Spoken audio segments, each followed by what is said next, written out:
आदले कादय महानिरीक्षक एल्विस गोम्स हांचेर खंयचो मंत्री दबाव हाडटालो ताचें नांव गोम्स हांणी उघड करचें अशी मागणी गोवा प्रदेश काँग्रेस प्रवक्ते ट्रोजन डिमेलो हांणी केला। तशेंच गोम्स हांणी कोणाकूय भिनासतना संबंदीत मंत्र्याचें नांव जाहीर करचें, ताचेर योग्य ती कारवाय करपाचे प्रयत्न आसतले अशेंय तांणी मुखार म्हणलां। आरडेक्सपो खातीर पणजेच्यान सुशील Shukla. My stand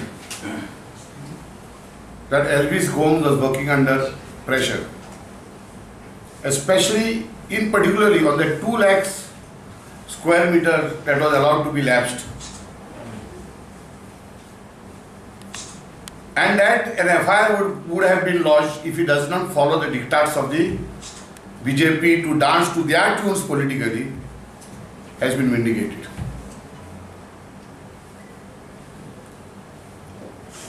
Elvis Gomes, for the first time after being relieved, has spoken the truth. That he was not allowed to work sincerely. And that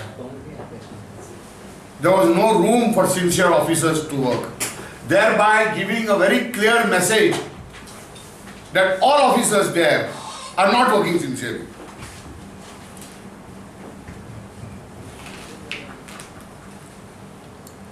Having said that,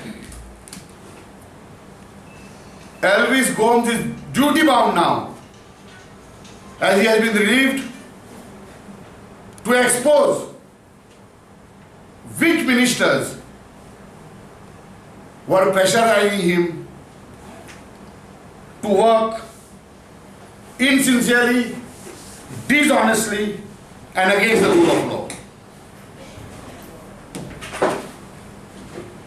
If he fails to do so, he is only playing to the gallery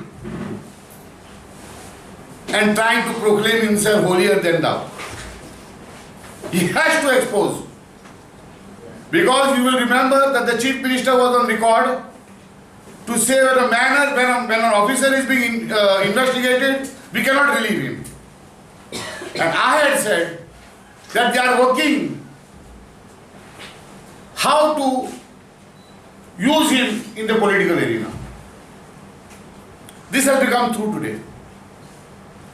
And he says, put the entire blame on the government, that is the ministers. It was difficult to function there. So therefore he has to expose. Otherwise, he is nothing but trying to fool the people. From bureaucracy to politics,